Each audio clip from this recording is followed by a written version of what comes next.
Greetings and welcome to another episode of Q Points Podcast. I am DJ Sir Daniel.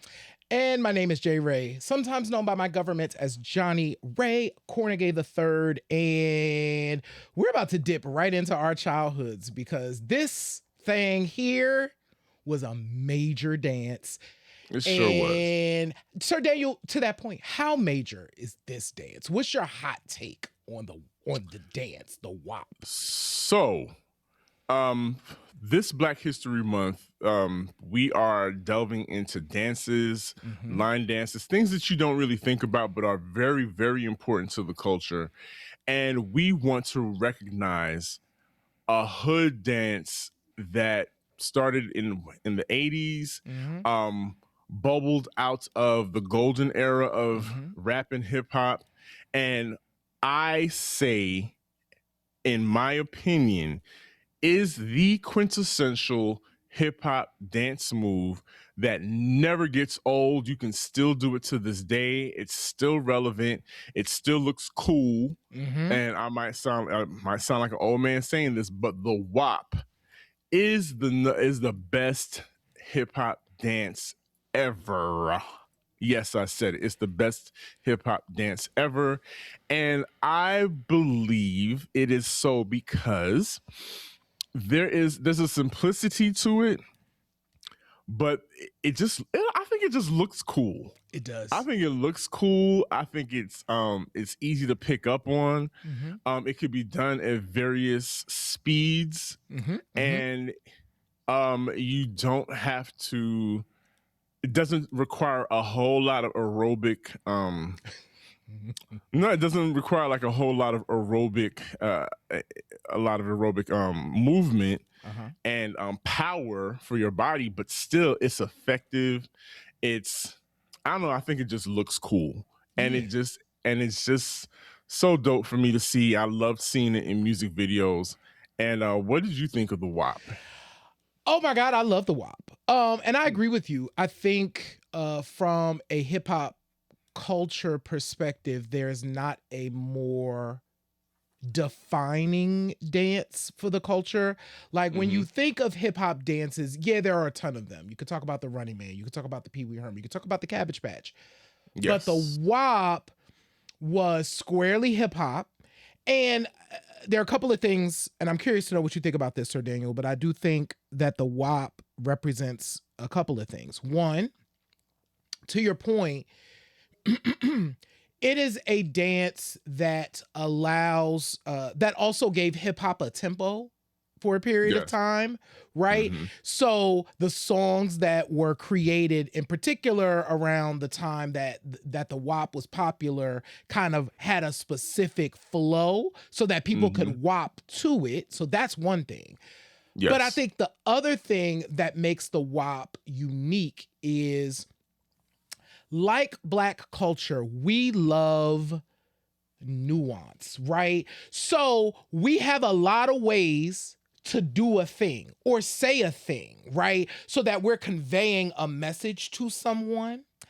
And the WOP, what I love about it is it can be done to represent many different things. So there's like aggressive WOPing, there is sensual WOPing, there is party time WOPing, there is fun and games WOPing, and all of these are the same dance, using hands in a certain way, using your head in a certain way. It's like Black culture on steroids. It's like, oh, they are battling right now. Oh, they having a party time.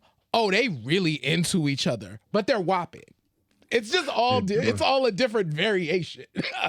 It's all things all at the same time. And that's the beauty of it. And I want to throw in there also that the WOP gave men permission to dance. Like, I don't think, even then, I don't think those early days of hip hop was male aggressive. It did have some, machismo to it.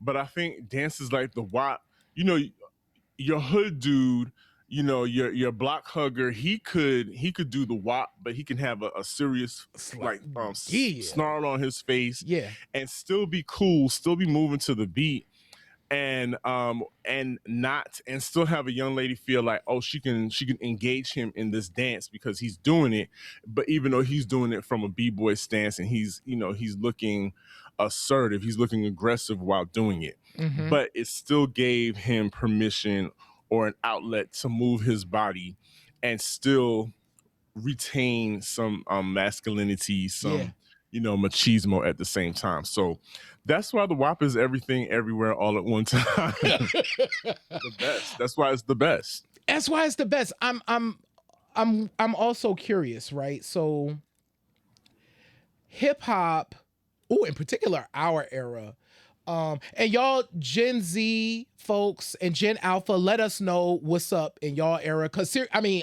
we not y'all age, so we don't know kind of what that's like. But for us, it was always a flurry of dances, right? So the first, I guess, big hip hop dance that I remember was the Pee Wee Herman. Yes. So the Pee Wee Herman was kind of like the first big dance that I remember.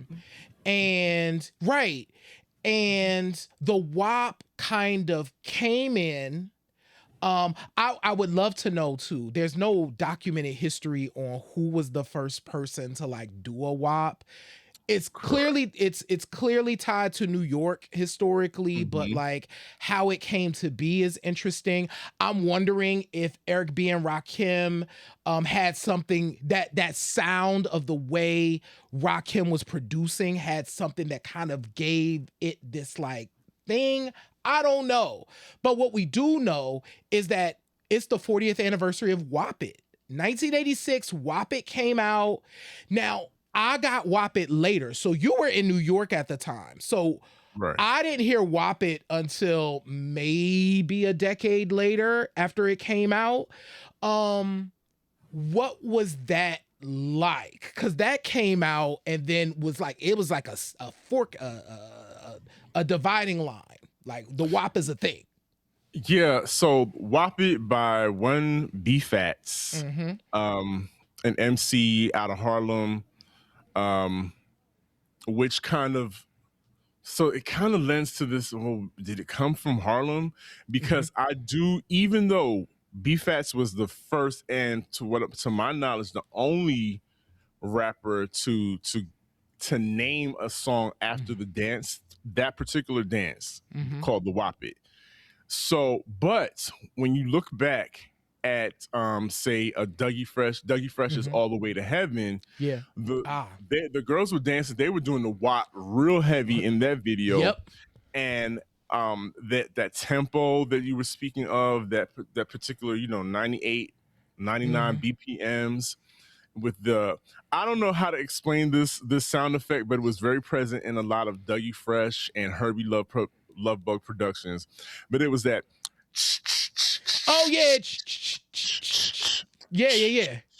That is a that thing, a not a shaker, but you would the metal. It was the mechanical version of that. I can't remember. I think it was called a shaker actually. So yeah. So that, I think when you heard that particular sound effect, that instrument, I think that led to, it kind of automatically made you feel like, oh, I could do a stern WOP to this because the metal shaker is in fact being played in that record. But yeah, I think B-Fats goes down in history as probably the only person to give a record to that dance, or to produce a record around that dance. And when you think about it, there's not a whole lot of records dedicated to those dances. You have the Woppit, Woppit. You have the Pee Wee Herman. You do have Smurfy's Revenge, which is dedicated to the Smurf. But any of the other dances, like the Running Man was so popular, the Roger Rabbit, some people call it the Crab. And that's another thing we could talk about, how these dances traveled around before, because they traveled before we had the internet and before we had YouTube. So those dances got around, but we don't know how. Well, I can theorize how they got around to different regions of the country, but then the dances would always take on different names in different regions of the country, and there would be some variations on it, as because you taught me that there was a DC version of the Wop, right? It is. There's a very unique version of the Wop. It's the DC Wop, essentially. Care to demonstrate? Okay, so for the people who are watching, for the people who are listening, y'all need to come to the video version and watch. But I remember the DC Wop as being very upper body heavy, whereas the New York Wop, because there was a distinction, right? The New York Wop was head focused, shoulders, but it was very head focused, and you could add hands in there.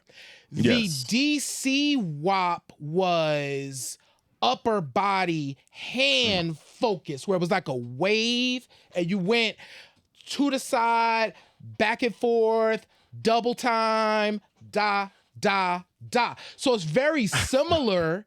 It's just that my head is not. Please come to the video. My head isn't moving, right? But my upper body is moving, and I'm like nodding to it. And, you know, so that's what I remember the DC Wop as being. DC people, let me know if I'm off. But when I was a kid, we called that the DC Wop. DC Wop. And it's so funny because when you demonstrated that for me the first time, I immediately thought, well, that looks like a variation on the Cabbage Patch. It does. That's a variation on the Cabbage. It is, right? Because the right. Yep. You isolate your arms, but your torso is moving from left to right, and like you said, you could double time and bring it back and bring it around, and there's a little bit of the snake in there too, like a little bit of snake, yes. So sidebar, preparing for the show, I wanted to show J Ray this video that I know he had never seen. Oh my God. Shout out to R&B legends from, where were they from? San Bernardino? Yeah, somewhere in Cali. Somewhere in Cali. All-female R&B group called New Choice. And their debut single called Cold Stupid, which the name alone lets you know that it's particular so era. 1986. Yes. So 1986. But when I tell you, I get my life every time I watch that video, because they did every single hip hop dance at what appeared to be a frat party, and which featured actual fraternity and sorority members in the music video. All of them represented. The whole NPHC was part of this video. And when New Choice was doing the Cabbage Patch, they were doing the Wop, they were doing the snake. Everything you can imagine was in that video. Young people listening, if you want to see, and maybe we should put this in our we will in the description. In the description. If you want to get a picture of what those old school dances really looked like, because I know we get nostalgic and you hear people say do an old school dance, and most of the time they do stuff that they've seen Bobby Brown doing, which is phenomenal. However, y'all got to see y'all have to see how it really went down in 86 before it got really polished and commercialized, because then choreographers got a hold of it. Like your Paula Abduls. You mentioned the snake. The snake. Paula Abdul brought the snake and other variations of hip hop dances to Janet Jackson and to whoever she was choreographing for, and those were mainstream artists. And so there was one other point I wanted to make. Oh yes, another video y'all should look at is the original version of MC Hammer's "Let's Get It Started." It's not the glossy, not the glossy version where he's on stage. No, this one they did at an underground club. You could tell somebody's handheld VHS recorder recorded it. They were wearing all these troop sweatsuits, and it was the hardest dancing you could ever imagine. MC Hammer 357 backing him up. I think you need to watch that just to get a taste of the essence of what it was like. And that's Oakland. That's Yeah. way on the West Coast. Yeah. So again, when we were talking about how these dances travel from state to state and region to region, I'm thinking it was due to the tours and the hip hop the hip hop artists doing their the routines on stage, and like you said, each state would do their own variation and put their own flavor on it. Yeah. Yes, I agree. I also, this is going to be a provocative point too, but I think this could be part of it as well. Black people in particular have stuff in our DNA that we just be doing, right? And it's crazy when you listen to certain songs, how it just makes you want to kind of do a particular movement. You don't know that movement is something that somebody is doing somewhere else, but Eric B for President is the song that keeps running through my head because I heavily associate that song with the WAP just because of the way it flows, all of that. And I can imagine that someone in New York, in Philly, in DC, in Los Angeles, in Detroit would hear that song and be like, boom, boom, boom, boom, boom. You know what I'm saying? Like they would just start doing something. Automatically, yes. Automatically, because the rhythm and the way that song kind of sits in your body makes you do a certain movement. So I do think it's the tours. I do think it's that. I also think it might be some DNA in Black folks. And two, the other thing is music videos were happening at the time. Lower budget, because I went and I found the Woppit video. Only for this. I had only heard the song. I had never even sought out to do the video. So I'm like, oh, well, let me see if there was a video. There is something on YouTube where somebody took a camera to their TV. Yes, and that was the only way, and recorded it off of a VHS. Exactly. So I finally saw the Woppit video. Oh my God. When you watched it, Can we talk about the fun? Like, and I was too young to experience it in that way, right? Like if I was, because in 86, I'm 9. You know what I'm saying? I am doing these dances at kiddie parties. You know what I'm saying? It's fun, but it's kid fun.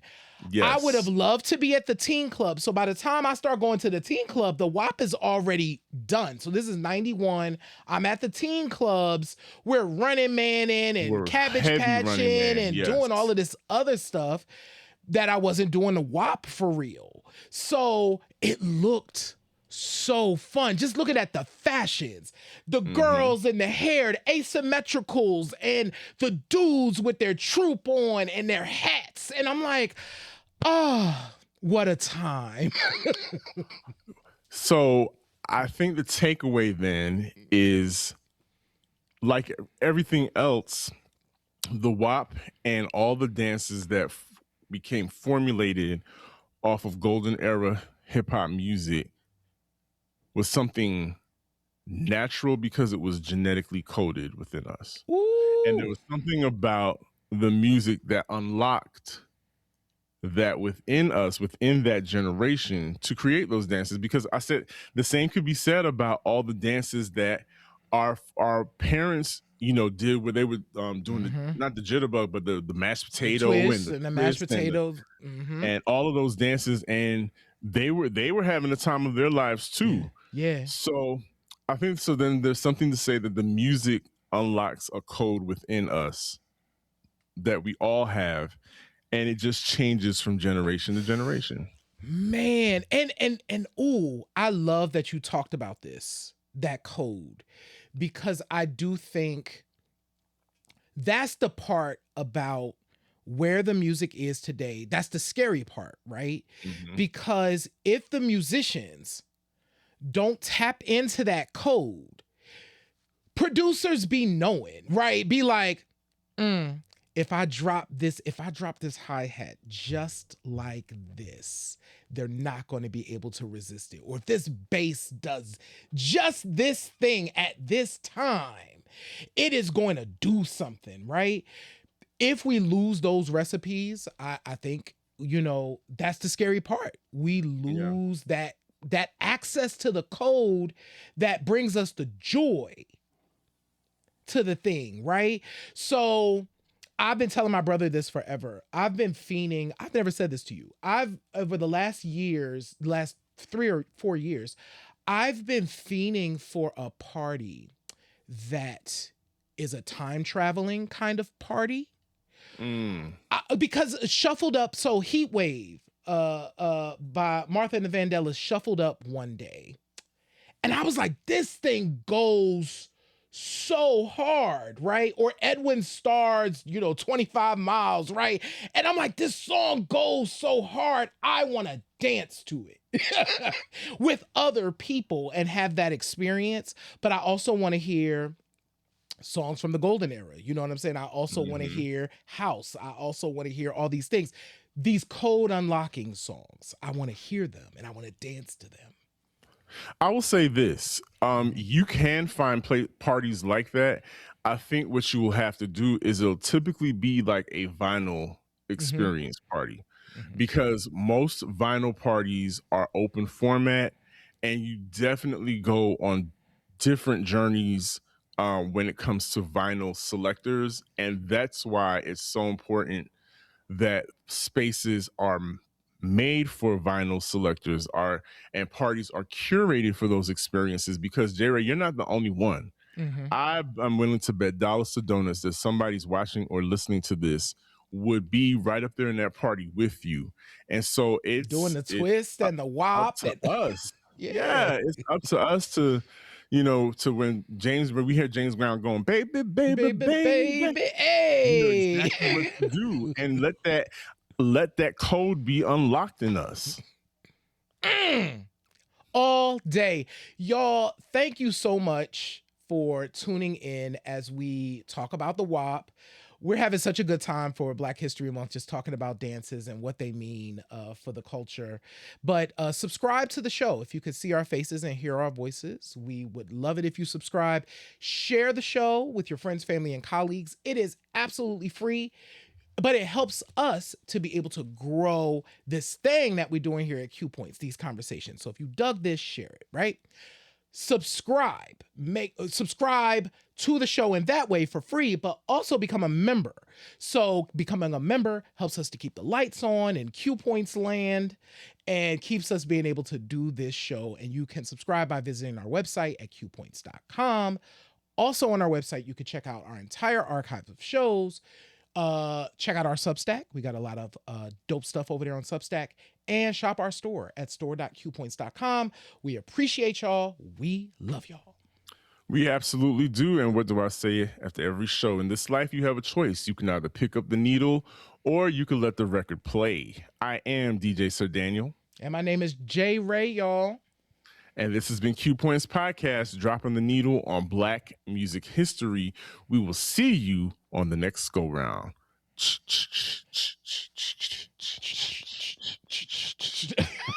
Peace, y'all.